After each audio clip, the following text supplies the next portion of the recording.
अस्सलाम वालेकुम dear viewers. आज से जो हम लेक्चर्स की सीरीज स्टार्ट करने जा रहे हैं वो है ISO 45001 occupational health and safety management system lead auditor course. आप सबको मालूम होगा कि इससे पहले जो standard occupational health and safety के लिए था वो था ISO 18001 occupational health and safety assessment series. वो स्टैंडर्ड आपके जो था BS था, ब्रिटिश स्टैंडर्ड से लिया हुआ था। अब जबकि ये जो स्टैंडर्ड है ये ISO ने पूरे का पूरा अपने तौर पर डेवलप किया है। हेल्थ एंड सेफ्टी के अंदर हालांकि आपके पास स्टैंडर्ड्स जो हैं ISO के, इंटरनेशनल ऑर्गेनाइजेशन फॉर स्टैंडर्डाइजेशन के, मोर देन 21,000 है। हमारा जो main concern occupational health and safety में, ऑडिट्स में, इंस्पेक्शंस में, तमाम जगहों पर सामने आता है वो उसके अंदर ISO 45001 2018 जो स्टैंडर्ड है यही इस्तेमाल होता है। मोस्टली क्या कंसर्न ही इसी से है। जबकि इसके इन एडिशन में 9001, 14001 वो यूज जरूर होते हैं, लेकिन टेक्निकली जब आप occupational health and safety management system की बात करते हैं तो उसमें जो स्टैंडर्ड यूज होता है वो ISO 45001 OHSMS है। ठीक है, occupational health and safety management system का। तो इस कोर्स को डिवाइड किया गया है 5 दिनों के ऊपर। ठीक है, तो मैं इसको, क्योंकि यहाँ पे ग्रुप एक्टिविटीज और कुछ चीजें ऐसी हैं जो क्लासरूम ट्रेनिंग की होती हैं वो हम बीच में से स्किप करेंगे, और वो तो जाहिर बात है क्लासरूम में होता है, लेकिन जो नॉलेज का पॉइंट है वो हम कहीं पे भी स्किप नहीं करेंगे। तो हम इसको 5 लेक्चर्स में पूरे कोर्स को रिकॉर्ड करवाएंगे। ठीक है जी, उसके बाद जो है ना फिर आपको इसका जो पेपर सॉल्व टेक्निक है वो सारा भी बताया जाएगा। तो शुरू करते हैं ISO 45001 2018 occupational health and safety management system lead auditor course को। इसका जो कोर्स का असेसमेंट क्राइटेरिया है वो ये है कि एंड ऑफ कोर्स असेसमेंट होगी 2 आवर्स की। 4 सेक्शन है क्वेश्चन पेपर के अंदर और 70 मार्क्स आपको रिक्वायर्ड है उसको पास करने के लिए। लेकिन ये एग्रीगेट 70 मार्क्स है, आपको हर सेक्शन में 50% मार्क्स लाजमी गेन करने होंगे सर्टिफिकेट को सक्सेसफुली अचीव करने के लिए। ठीक हो गया, तो आपको ये असेसमेंट जो है ये पास करना लाजमी है।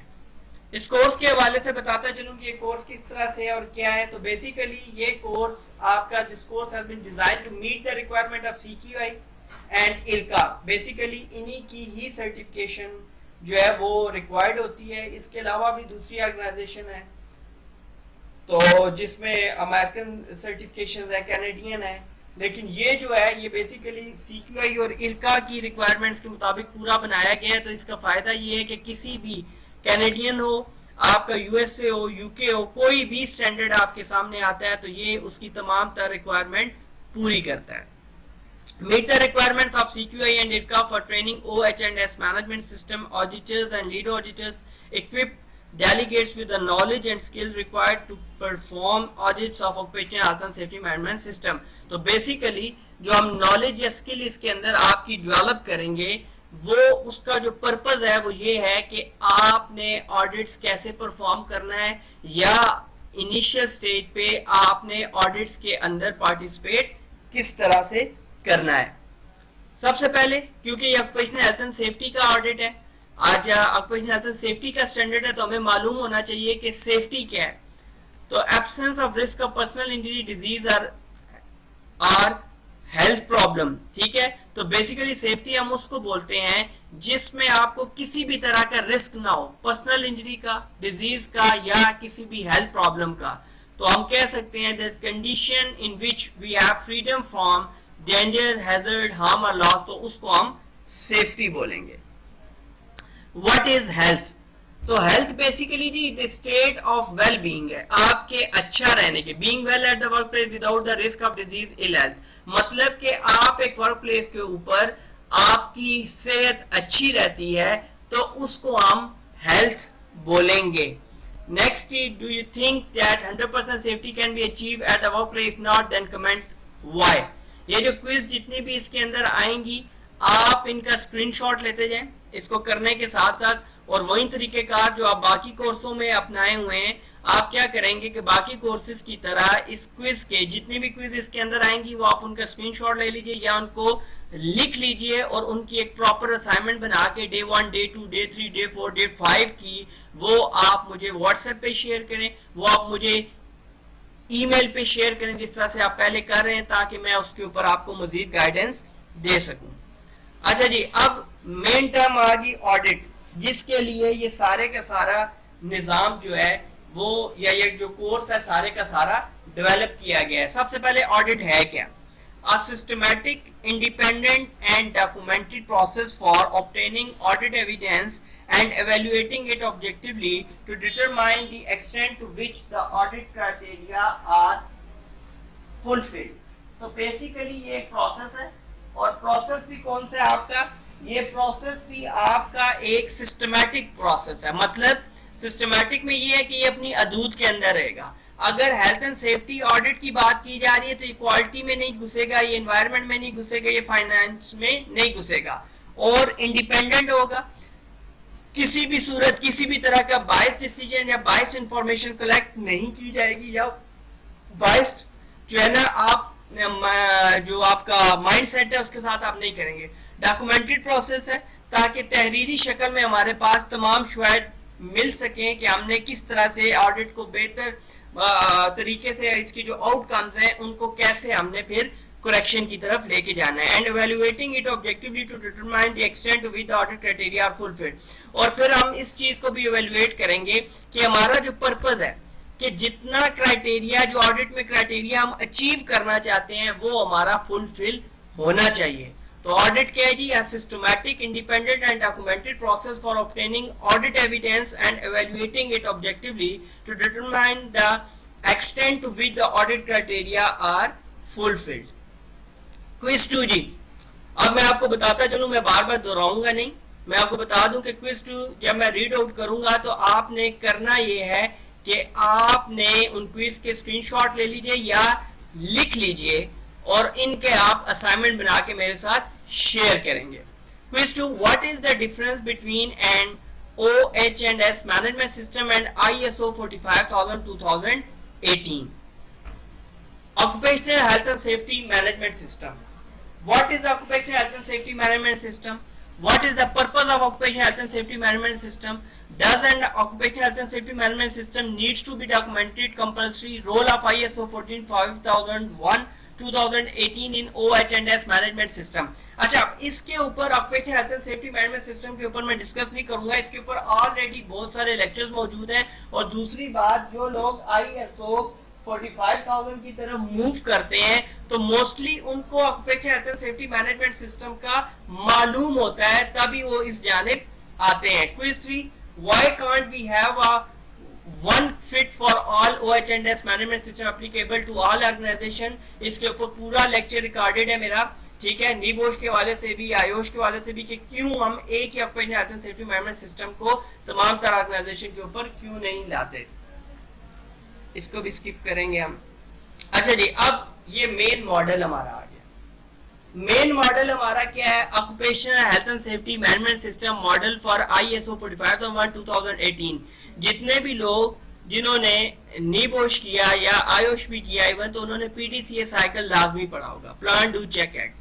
और जितने लोगों ने एलिमेंट 2 नीबोश का पढ़ा है, अगर नहीं भी पढ़ा हुआ, नई इंफॉर्मेशन, तो वो लेक्चर ऑलरेडी इस चैनल के ऊपर रिकॉर्डेड मौजूद है, आप उससे फायदा उठा सकते हैं। तो ये बेसिकली उसी मॉडल की बात की जा रही है कि 5000 जो 45001 में डेवलप किया गया है।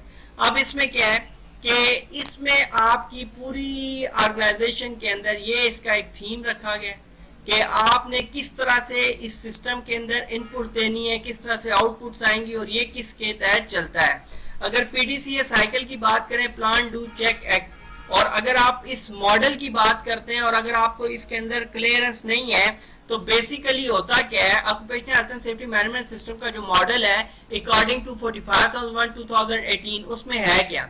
सबसे पहले नंबर पे आती है प्लानिंग, दूसरे पे ऑर्गेनाइजिंग, तीसरे पे आपकी इंप्लीमेंटेशन आती है और चौथे पे आता है आपकी एवेल्युएशन, पांचवें पे ऑडिट, छठे पे एक्शन फॉर इम्प्रूवमेंट और सातवें पे आएगा कंटिन्यूअस इम्प्रूवमेंट। ठीक है, कंटिन्यूअल इम्प्रूवमेंट। तो ये 7 चीजें हैं जो occupational health and safety management system model के अंदर हमारे पास मौजूद हैं। एक्सरसाइज वगैरह मैं स्किप करवा रहा हूँ, वो उसका क्योंकि इधर से ताल्लुक नहीं है, वो जब मैं पेपर डिस्कशन करूंगा तो वहां पे मैं क्लियर कर दूंगा। ठीक हो गया। अब इसके अंदर हम चलते हैं, तो सबसे पहले हम इसकी ऑडिट टर्मिनोलॉजी के ऊपर चलते हैं। ठीक है, किसके ऊपर जाएंगे? Audit terminologies. ऑडिट टर्मिनोलॉजीज क्या है कि जो एक ऑडिट के अंदर आपकी यूज होती हैं। ठीक हो गया जी। अब मैं इनको यहीं पे समझाता जाऊंगा और हम आगे चलते जाएंगे। इंपॉर्टेंट टर्मिनोलॉजीज में पहले नंबर पे आती है ऑर्गेनाइजेशन। ऑर्गेनाइजेशन कोई भी आपका ऐसा इंतजामी ढांचा जो किसी एक पर्पस के लिए काम कर रहा है उसको हम ऑर्गेनाइजेशन बोलेंगे। जिस तरह कोई कंस्ट्रक्शन कंपनी वगैरह। इंटरेस्टेड पार्टीज वो होती हैं कि जिनका क्या है कि जिनसे आपको राय लेना लाजिम है या जिन लोगों का उसके अंदर किसी भी तरह से इंटरेस्ट इन्वॉल्व है।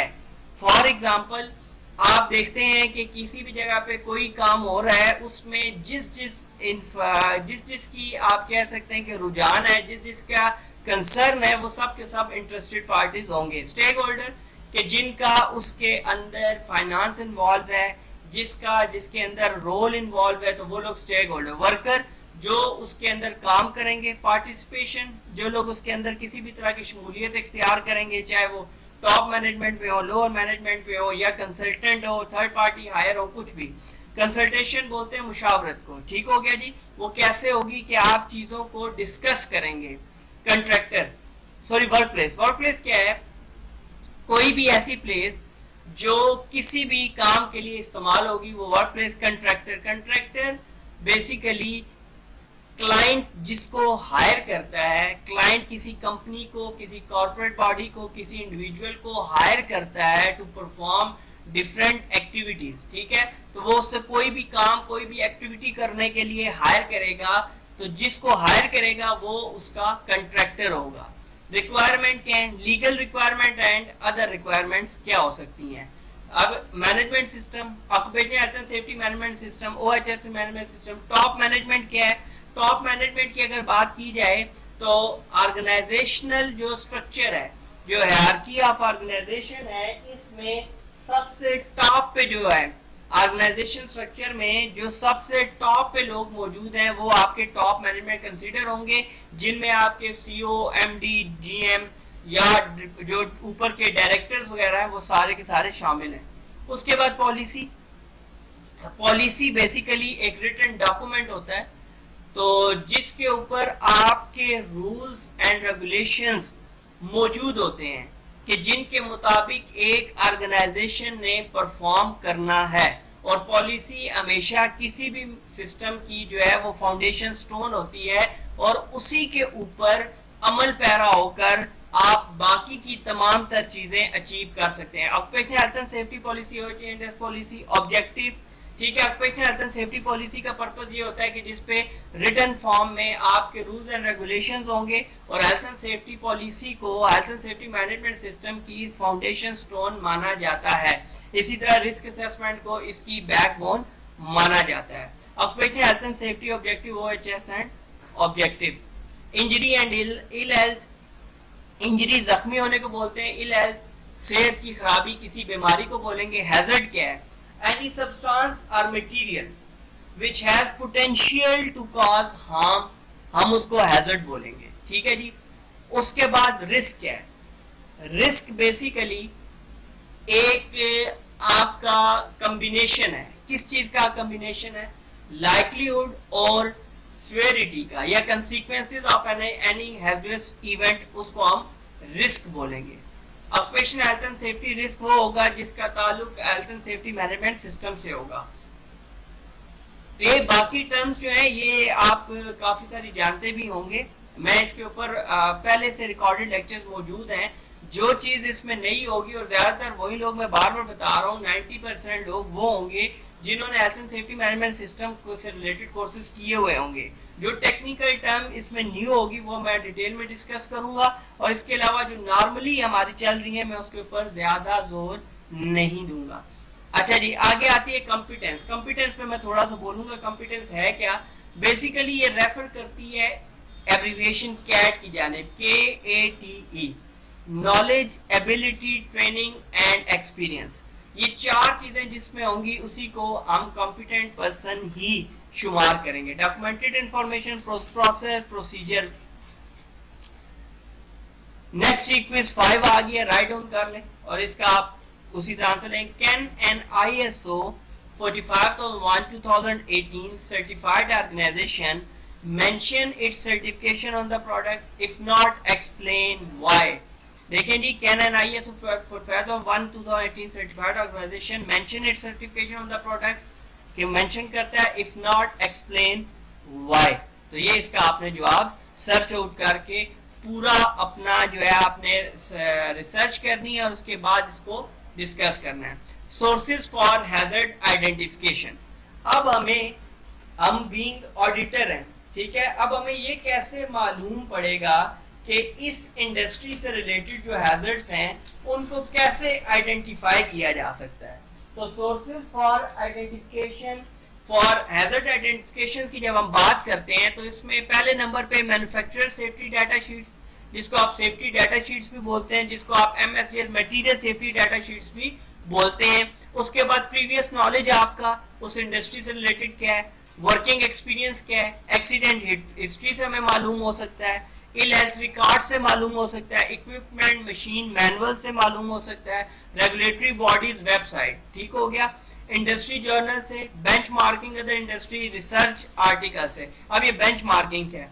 बेंचमार्किंग बेसिकली एक कंपैरिजन है।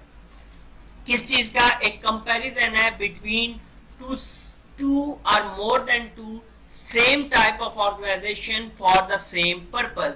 जब हम कंपैरिजन करेंगे, किस चीज का कंपैरिजन करेंगे? कि दो या दो से ज्यादा ऑर्गेनाइजेशन का, किस लिए?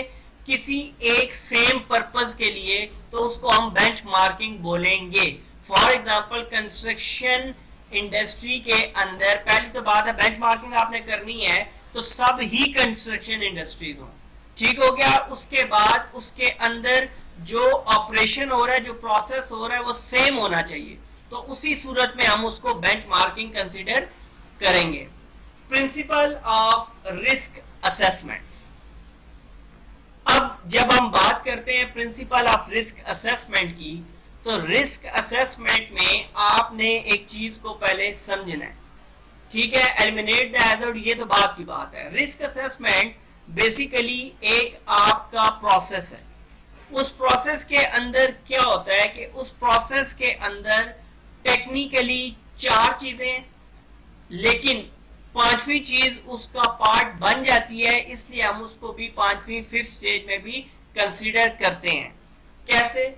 नंबर 1 कि आप उसके अंदर क्या करेंगे? आइडेंटिफाई करेंगे। नंबर 1 जो स्टेज होती है, आइडेंटिफाई करेंगे हैजर्ड्स को, पीपल को, एक्टिविटीज को, कि भाई किस किस चीज के अंदर हैजर्ड्स मौजूद है।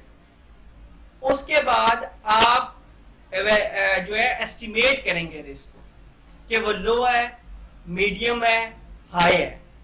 देन आप उस रिस्क को एवेल्युएट करेंगे। एवेल्युएशन में क्या होगा कि आप उसकी रिस्क रेटिंग, रिस्क मैट्रिक्स की मदद से देखेंगे कि उसकी रेटिंग्स क्या आ रही हैं, उसके मुताबिक आप उसको कंट्रोल मेजर्स जो है वो अप्लाई करेंगे। देन नंबर 4 क्या है कि आपके पास जो कुछ आया, रिकॉर्ड योर सिग्निफिकेंट फाइंडिंग, जो आपके पास रिकॉर्ड आया आप उसको वहां पर तहरीर करेंगे। ये चार इसकी टेक्निकल स्टेज हैं। पांचवी जो स्टेज है वो क्योंकि हमने इसका हिस्सा इस सेंस में बनाई है क्योंकि वो लाजिम है, उसके बगैर वो होता क्या है, वो इन्हीं चार चीजों को डिस्कस करता है। उसको हम बोलते हैं रिव्यू ऑफ रिस्क असेसमेंट, ठीक हो गया जी। तो आप नॉर्मली कहेंगे तो की स्टेजेस ऑफ रिस्क असेसमेंट, ये 5 स्टेजेस ऑफ रिस्क असेसमेंट में पहली identify the hazards and people, दूसरी एस्टिमेट द रिस्क, तीसरी इवैल्यूएट द रिस्क, चौथा रिकॉर्ड योर सिग्निफिकेंट फाइंडिंग्स, पांचवा रिव्यू योर फाइंडिंग्स। अब प्रिंसिपल ऑफ रिस्क असेसमेंट में हम जब वो फाइंडिंग्स होगी तो उनके कंट्रोल मेजर भी उसके अंदर शामिल करेंगे। पहला है एलिमिनेट द हैजर्ड, आप हैजर्ड को मुकम्मल तौर पर खत्म कर दें। ठीक हो गया कि आप ऐसी एक्टिविटी ही परफॉर्म ना करें या उस एक्टिविटी में से उस सब्सटेंस को ही निकाल दें जो सबसे ज्यादा खदशे का या खतरे का बायस है। अगर ये पॉसिबल नहीं है तो दूसरी स्टेज है सब्स्टिट्यूट रिड्यूस द हैजर्ड, मतलब अगर एक टॉक्सिक केमिकल यूज करना ही है, ठीक है, केमिकल यूज करना ही है, तो आप कोशिश करें कि फिर लेस टॉक्सिक जो केमिकल है उसको यूज करें, बजाय इसके कि जो आप पहली प्रायोरिटी पे कर रहे हैं और जिससे ज्यादा खदशात हमें लाक हो सकते हैं। नंबर 3 अप्लाइंग इंजीनियरिंग कंट्रोल, ठीक हो गया। नंबर 4 अप्लाई एडमिनिस्ट्रेटिव कंट्रोल, ठीक है, जिसमें आप एडमिनिस्ट्रेटिव कंट्रोल में क्या आप करेंगे कि वर्कर्स को, लोगों को हैजर्ड से दूर रखेंगे कि कांटेक्ट ना हो लोगों का। Number 5 PPE personal protective equipment, अगर पहली चारों स्टेजेस आपकी काम नहीं कर रही हैं तो फिर आपको तमाम तर इन्हिसार, बेशक ये इन्हिसार एक वीक है लेकिन बावजूद इसके आपको पीपीई के ऊपर ही इन्हिसार करना पड़ेगा।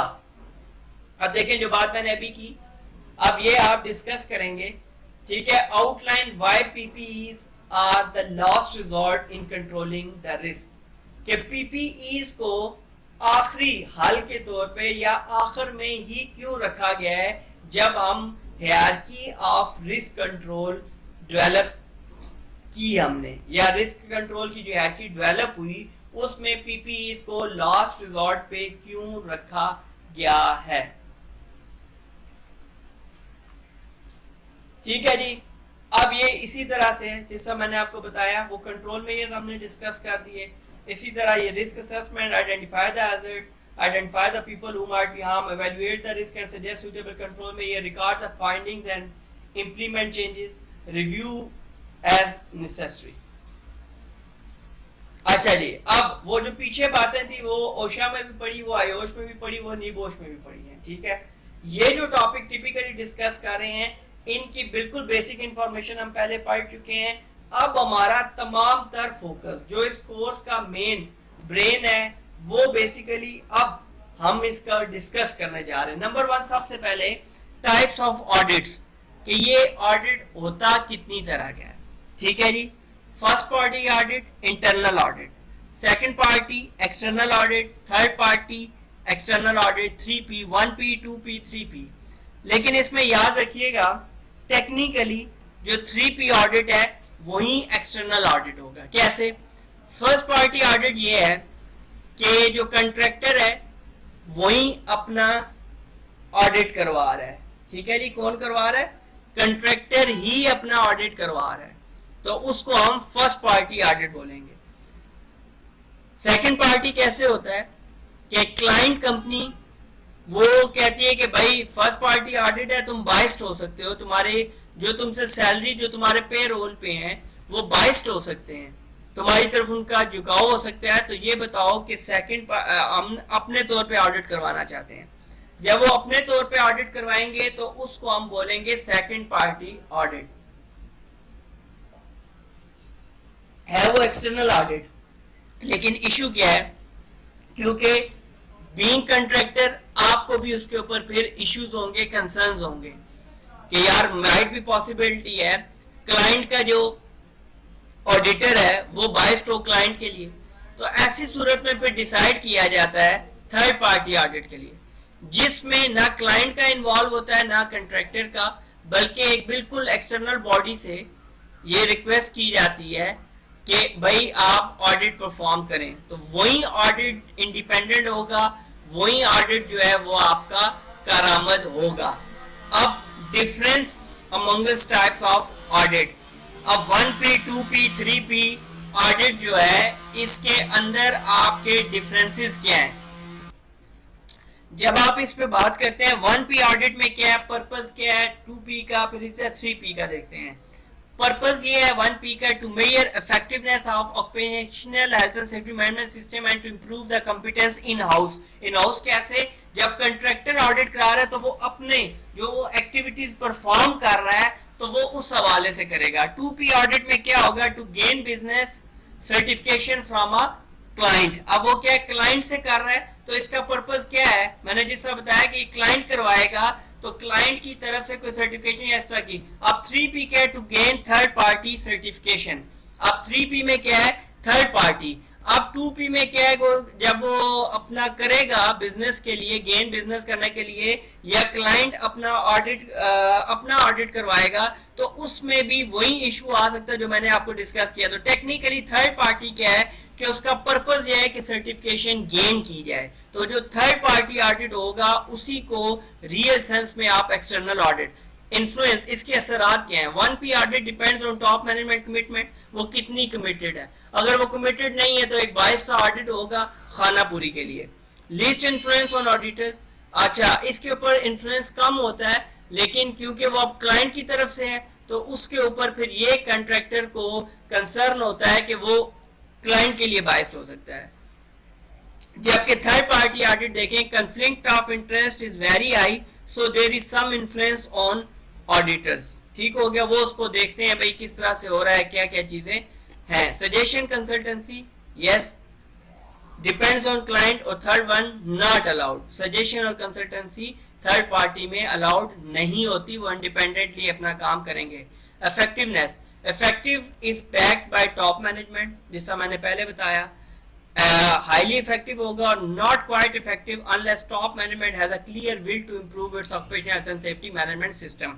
अच्छा, थर्ड पार्टी है तो इम्पोर्टेंट, लेकिन इसका मसला क्या होता है कि इसके अंदर इस वजह के अलावा, टॉप मैनेजमेंट के अलावा एक और इशू जो होता है जिसकी वजह से इफेक्टिवनेस कम हो जाती है, जो ऑडिटर होता है वो फेमिलियर नहीं होता आपकी नेचर ऑफ वर्क प्लेस से। तो कई दफा ऐसे आपको एक्शंस बताया जाता है इंप्रूवमेंट के लिए जो काबिले अमल नहीं होते, जिनके ऊपर अमल नहीं किया जा सकता।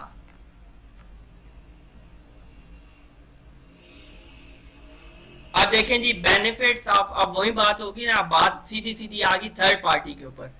Benefits of third party aggregated certification, aggregated जिसको माने, ठीक है, certification. Do you think there is any benefit for getting ISO 45001-2018 certification from a famous certification body? If yes then explain why. कि आप क्यों इस चीज को कंसीडर करते हैं कि सर एक फेमस सर्टिफिकेशन बॉडी से आप ISO सर्टिफाइड हो। ठीक है जी, अब ये जो बात है, tutor will write down the students response on white board, and ये रिस्पांस मैं आपको दूंगा, ये आप इसका पूरा एक आंसर बना के मुझे व्हाट्सएप कीजिए या मुझे आप ईमेल के ऊपर भेज दीजिए, तो मैं फिर उसके ऊपर फीडबैक आपको दे दूंगा। Benefit of third party aggregated certificate, number 1 marketing advantage. जाहिर बात है जब आप जगह जगह लिखेंगे कि ISO सर्टिफाइड 45001-2018 ऑर्गेनाइजेशन, तो उससे जब आप बिजनेस के लिए जाएंगे तो एक अच्छा बिजनेस आप गेन कर सकते हैं। Capturing overseas market, overseas market आप इस तरह से कैप्चर कर सकते हैं क्योंकि ISO का जो स्टैंडर्ड है वो ग्लोबली जो है वो एक्सेप्टेड है। Gains customer trust and loyalty, value addition in the occupational health and safety management system, legal and other requirements are fulfilled. हाँ, ये बड़ी इंपॉर्टेंट चीज है कि जब आप थर्ड पार्टी एग्रीगेटेड सर्टिफिकेशन ले लेते हैं तो उसमें आपको फायदा ये होता है, बेनिफिट ये होता है कि आपने एक लीगल रिक्वायरमेंट पूरी कर दी। कि जब सवाल ये उठता है कि आप किस स्टैंडर्ड के मुताबिक काम कर रहे हैं, आप कौन सी रिक्वायरमेंट आपने पूरी की है, तो जैसे ही आप बोलेंगे कि भाई हमने ISO 45001-2018 की तमाम तर रिक्वायरमेंट्स पूरी की हैं और ये सर्टिफिकेशन गेन की है, तो ये एक बड़ा पॉजिटिव पॉइंट होगा। सेकंड पार्टी आर्टिस्ट में भी एग्जेम्प्टेड फ्रॉम क्लाइंट्स, ठीक हो गया, ये एग्जेम्प्ट हो जाएंगे उसके अंदर। अब audit process, third party audit process क्या है, ये बड़ा जी आप कीनली, बड़ा जो है ना आप ऑब्जर्व करें, बड़ा डीपली ऑब्जर्व करें, ठीक है। इसकी रीजन ये है कि ऑर्गेनाइजेशंस के अंदर होता क्या है, जब भी ऑडिट आता है तो प्रॉब्लम्स क्रिएट होती हैं कि भाई ये कैसे होगा, किस तरह से होगा, कौन करवाएगा। अगर आप इस स्ट्रक्चर को, इस प्रोसेस को ज़हन में रख लें तो आप चीज़ें भी पूरी कर लेंगे, आप बड़े अच्छे तरीके से उसके अंदर पार्टिसिपेट भी कर लेंगे, और अगर आपने परफॉर्म करना है तो आप अच्छे तरीके से परफॉर्म भी कर लेंगे। अब सीन क्या है, सबसे पहले ऑडिट रिक्वेस्ट बाय ऑडिटी। ठीक है, सबसे पहले जो ऑडिटी होगा वो रिक्वेस्ट करेगा, तो ऑडिट के लिए रिक्वेस्ट भेजेगा ऑडिटी कि हमने जी ऑडिट परफॉर्म करवाना है। CB seeks scope criteria profile from auditee. अब सीबी क्या है, सर्टिफिकेशन बॉडी। सर्टिफिकेशन बॉडी उनसे भाई कहेगी कि क्या स्कोप क्या है, आपका क्राइटेरिया क्या है, किस चीज की करवाना चाह रहे हैं, एंड प्रोफाइल फ्रॉम ऑडिटी के प्रोफाइल दे दो भाई तुम्हारी कंपनी की क्या है, तुमने क्या किया हुआ है, क्या क्या कर रहे हो, सारा कुछ। Feasibility for audit is assessed by CB. Certification body एक फिजिबिलिटी बना के भिजवा देगी ऑडिटी ऑर्गेनाइजेशन को। Agreement between auditee and CB, उनके दरमियान एक एग्रीमेंट होगा कि भाई इनके लिए ये सर्टिफिकेशन बॉडी जो है वो क्या करने जा रही है, वो एक ऑडिट परफॉर्म करने जा रही है। Planning for audit bye CB, certification body जो है वो ऑडिट के लिए प्लानिंग करेगी, selection of auditor team etcetera सब कुछ। Optional on site visit by the lead auditor, जो लीड ऑडिटर होगा ऑप्शनल है, लाजमी नहीं है कि वो विजिट करे, लेकिन जहाँ पे ये डिपेंड करता है कि ऑडिट का स्कोप क्या है, उसका क्राइटेरिया क्या है, उसको सामने रखते हुए लीड ऑडिटर कई दफा ऑन साइट विजिट भी करता है। Occupational health and safety management system documented information sort for document review. ठीक हो गया, तो अब वो सॉर्ट करेगा तो डेस्कटॉप ऑडिट सक्सेसफुल। तो वो क्या होगा, अगर यस है तो वो बात की बात है पहले, अगर नो हो जाता है क्या करेगा, seek corrective actions from the auditee. तो ऑडिटी जो ऑर्गेनाइजेशन जो होगी वो दुरुस्त इकदाम करेगी और वापस किधर आएगी, डॉक्यूमेंटेड रिकॉर्ड सारे का सारा उन्हें देगी। और डेस्कटॉप ऑडिट, ये डॉक्यूमेंट और ये तमाम तर चीजें जब पूरी हो जाएंगी उसके बाद ऑन साइट ऑडिट प्लान, फिर वो ऑन साइट जाके ऑडिट करेंगे, ऑडिट प्लान करेंगे, फिर ऑडिट परफॉर्म करेंगे। उसके बाद ऑडिट फाइंडिंग सर्टिफिकेशन बॉडी की तरफ से बाहर आएंगी, देन ऑडिट रिपोर्ट बनेगी, और ऑडिट रिपोर्ट जब बन जाएगी तो उसके बाद क्लोजिंग मीटिंग होती है। क्लोजिंग मीटिंग के बाद corrective action program and follow up दिया जाता है, और lead auditors recommendation to certification body. अब उसमें लीड ऑडिटर जो सर्टिफिकेशन रेकमेंड करेगा सर्टिफिकेशन बॉडी को कि आया इनको इस टाइम पे जो है वो सर्टिफिकेशन दी जाए या ना दी जाए, या प्रोबेशनल पीरियड के लिए दी जाए, उसके बाद सेकंड ऑडिट परफॉर्म किया जाए। तो वो तमाम तर जो चीजें होंगी वो आपका लीड ऑडिटर की रिकमेंडेशन के ऊपर डिपेंड करता है। आगे अब इनको हम देखेंगे कि अब ये जो स्टेप्स हैं हमारे, अब हम इनको डीपली ऑब्जर्व मजीद करेंगे। ऑडिट रिक्वेस्ट बाय ऑडिटी, अब क्यों है, रीजंस फॉर गेटिंग ऑडिटेड, वो बताएगा भाई किन वजूहात पे हम ऑडिट करवा रहे हैं। चॉइस ऑफ सर्टिफिकेशन बॉडी हो सकती है, which certification body will you choose if you are going to get your company ISO 45001 certified and why. ये आपका एक क्वेश्चन है, आपके ऊपर ये आप देख लीजिए। अब review of request by CB, अब जो सर्टिफिकेशन बॉडी है वो उस रिक्वेस्ट को जब रिव्यू लेगी तो रिव्यू में वो कौन कौन सी चीजें कंसीडर करेगी, या कौन कौन सी चीजें एक सर्टिफिकेशन बॉडी को कंसीडर करनी होती हैं, कब, जब उसके पास ऑडिटी रिक्वेस्ट आती है। किस लिए रिक्वेस्ट आती है, कि जी ऑडिट परफॉर्म किया जाए उनकी ऑर्गेनाइजेशन का। नंबर 1 वो देखेंगे स्कोप ऑफ ऑडिट क्या है, भाई किस चीज पे कराना चाह रहे हैं, क्या करना चाह रहे हैं। क्राइटेरिया फॉर ऑडिट कि क्या चीज कवर करनी है, जिस तरह ISO 45001 2018, इसी तरह 9001 होगा तो 9001 2015 चलेगा।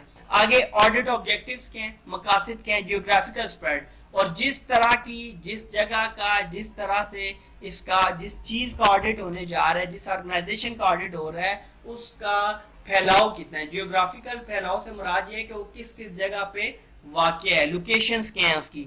Number of personnel in the organization, कितने मुलाजमीन उस ऑर्गेनाइजेशन के अंदर मौजूद हैं।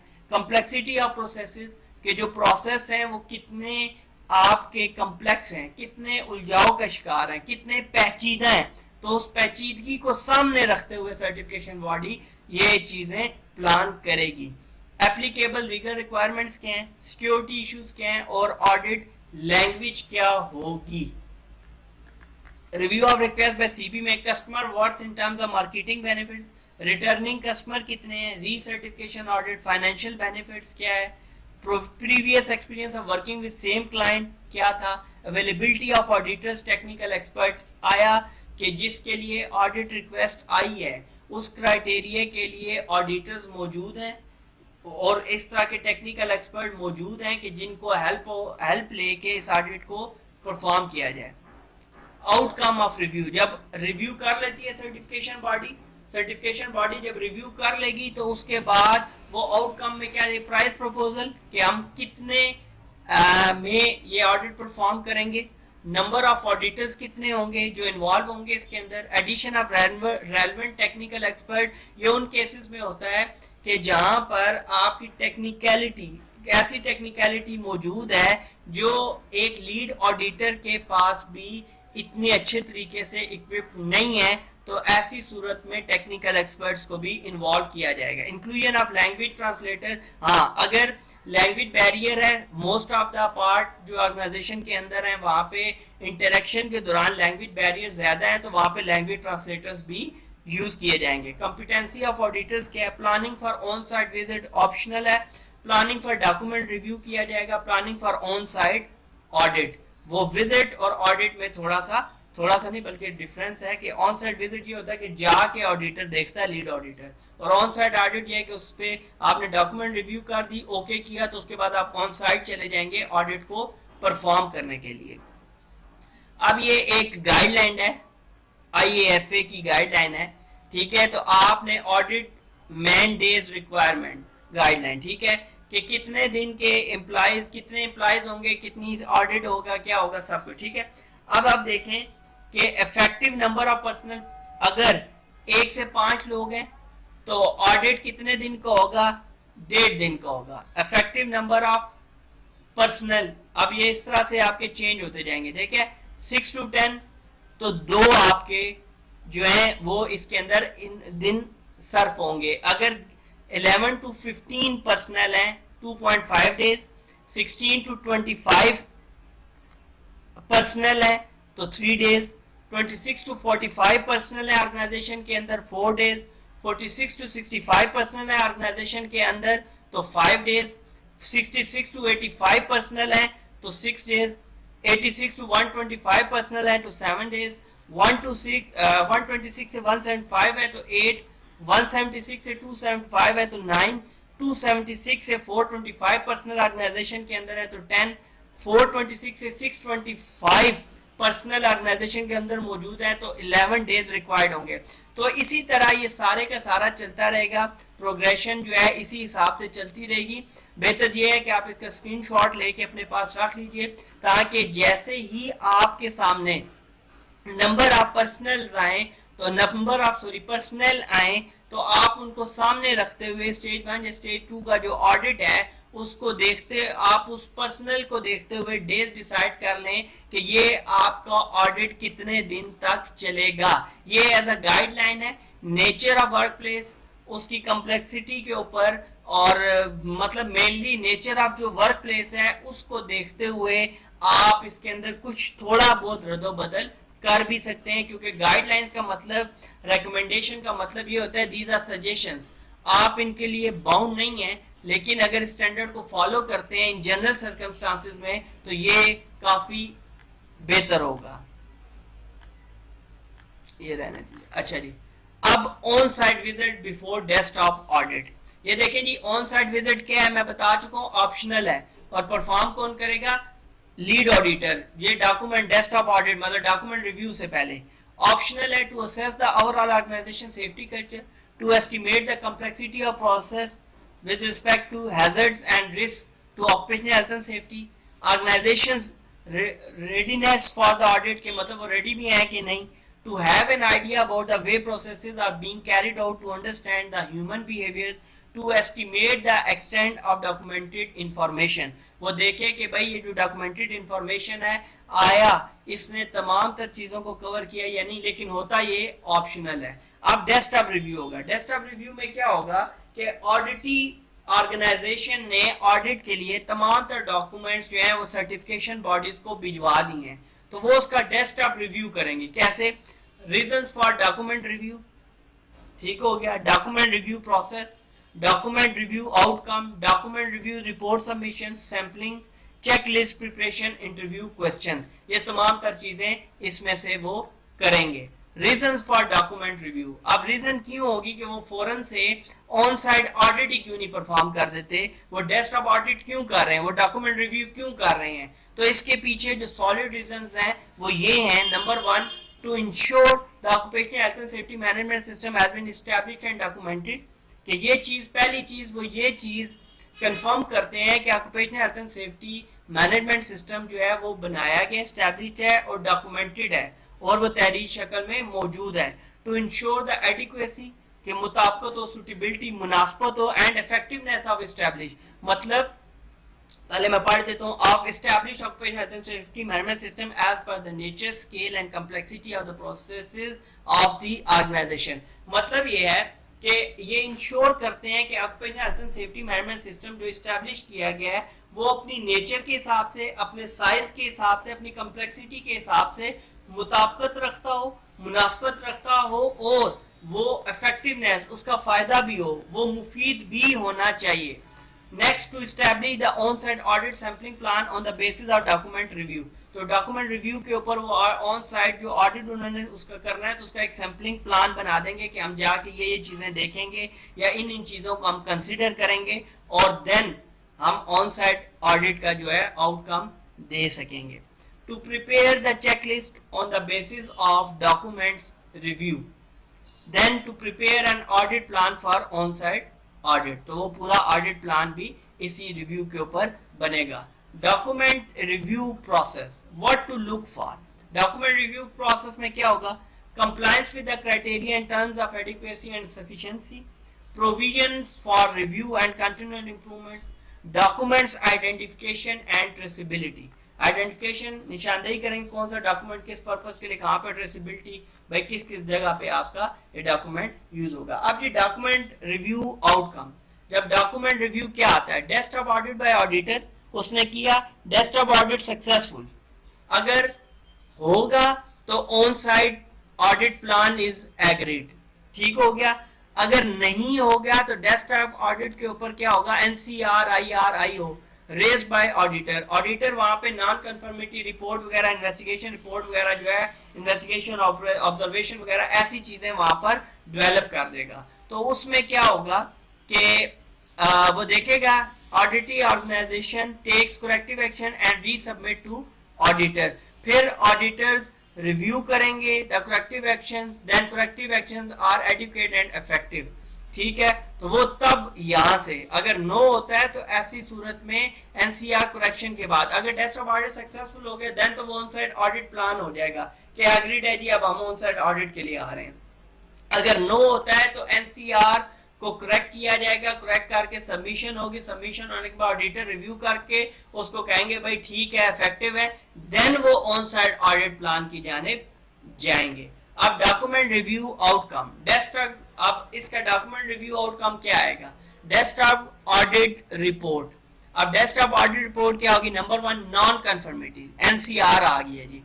Require corrective actions by auditee organisation before proceeding to next step, तो यहाँ पे वो रोकेंगे क्या? वो रोक के ये करेंगे कि ऑडिटी ऑर्गेनाइजेशन को वापस भिजवाएंगे और उन्हें कहेंगे कि ये फला करेक्टिव एक्शंस करें, उसके बाद दोबारा सबमिशन कराएं, तो डेस्कटॉप ऑडिट जो है वो अगेन होगा। उसके बाद ऑब्जर्वेशंस, इंप्रूवमेंट अपॉर्चुनिटीज, तो ये जो आएंगी आपके पास, ठीक है, इंप्रूवमेंट अपॉर्चुनिटीज जो है जहाँ जहाँ बेहतरी हो सकती है, जहाँ जहाँ पे ऑब्जर्वेशन बेहतर हो सकती हैं, तो वहां पर वो क्या करेगा? नॉन कंफर्मिटी ये होगी नहीं, लेकिन एक सिचुएशन एक ऐसी आ गई है कि माइट भी पॉसिबिलिटी है कि ये किसी जो एनसी का ना बायस बन सके, मतलब कोई भी नॉन कंफर्मिटी इसकी वजह से हो सकती है।